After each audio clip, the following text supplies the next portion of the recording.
Naam, shukran mtazamaji kwa kuendelea kuwa nami kwenye Leo Mashinani. Karibu tena. Moja kwa moja tumsikize Waziri wa Usalama wa Ndani Daktari Fred Matiang'i ambaye alizungumza na vyombo vya habari akiwa katika kaunti ya Tharaka Nithi. I have been in Tharaka Nithi since morning. Got here around 8 o'clock in the morning, working with my colleagues. You know, this is the week when our children are going back to school, and we are all working together under the one government approach arrangement to ensure that we support our children. Some of you were at the press conference on Sunday.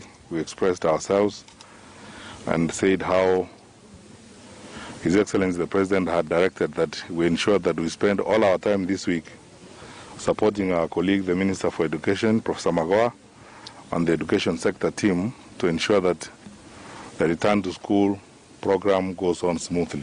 That's why we are moving around, we've been to various places, and we are going to do this for the entire of this week to be sure that we are fine. So on behalf of my colleague, our Cabinet Secretary for Education, Professor Magoha, I want to say how grateful I am to our colleagues and our friends in the education sector. This is my third school now here in Tharaka Nithi. I've been to Iku Girls. We've just spent time here with the principal. By yesterday, only about 45 students are not reported, but a good number of them have come in this morning. And thankfully, the principal is in touch with all the 45 students and she knows where they are.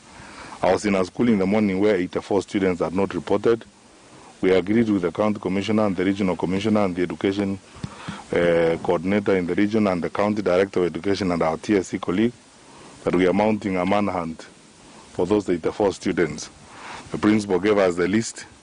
We are working on them, calling, assisting the principal to call and make sure that those students are found and they come back to school.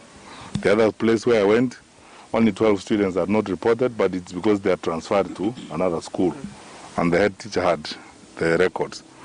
So it is true, as our Cabinet Secretary for Education has informed us, that the return to school is actually hovering around over 97-98%, that all our children have safely come back to school. And those that have got challenges, for example, here in Tharaka Nithi, our teams led by the county commissioner have done a fantastic job keeping records and tracking our students through the Nyumba Kumi system and so on. And we have a record that 311 girls in Tharaka Nithi are expecting. But we have agreed again, because of the teamwork we have with the county government and the Ministry of Education officials and Ngao, we know where each one of those 311 girls are. They go back to school, they will be supported, and we ensure that we fulfill the plan of government as has been clearly articulated by our president. So the focus this week is on our children. There's nothing else we are doing but supporting our children. And then, truth be told, frankly, my heart goes out to head teachers and our school principals. I've said this several times before. There are no people who do a more difficult job than our head teachers and our principals. I mean, these wonderful people that God has placed in our midst are doing all of us proud. When you look at the way they have taken their responsibilities, the focus they are giving this, I thank them very sincerely on behalf of all parents in Kenya and on behalf of the government.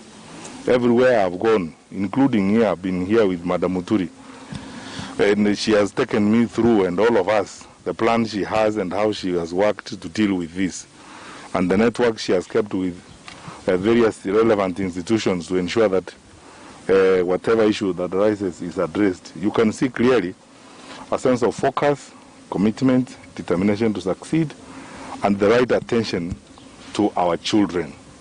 So let me say again, lastly, we are focusing on nothing else now. Focus is on our children, to make sure that our children succeed. We are grateful, and we should always be, as a country, that God has blessed us so abundantly and given us children. Now is the time, as we have done in the past, to focus on these kids. Make sure they are fine in school, support them, whatever shortfalls or challenges there are, we address them. But interestingly enough, actually, I've spent quite some time here and I'm going to be around here.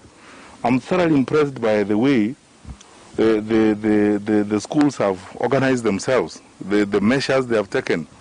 In each of these schools I've gone to, there are over 50 hand washing points. They are ready to deal with this, totally ready.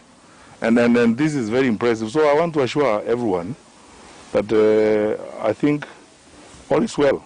So let's now proceed and support our teachers. Proceed and support our teachers, especially the head teachers, the school principals who are doing an extremely critical assignment for all of us as a country. So I don't even know whether they get time to sleep, but we thank God for them and we will back them. And I've told everybody I've been meeting with, my colleagues in Ngao, the teams in the security sector, everybody. The firm instruction from our president is this: Sisi wote, we support the principals and the schools to make sure that these schools run smoothly and that our kids go through their studies without any interruption at all. So no excuse, no nothing. Wale ambao wako na vile tulikubaliana na wakuu wa usalama hapa, tuwatafute my chiefs and assistant chiefs. I am very happy about our county commissioner here. I'm very proud of her. She has mapped out this very well. With the Nyumba Kumi, she has created all the Nyumba Kumi clusters. She has the data of all of them. These 311 girls, wherever they are, we will get a report on each one of them and how life is going on. That is how government works. Na mtazamaji, shule nyingi zimeshuhudia zaidi ya 80% ya wanafunzi kurejea shule.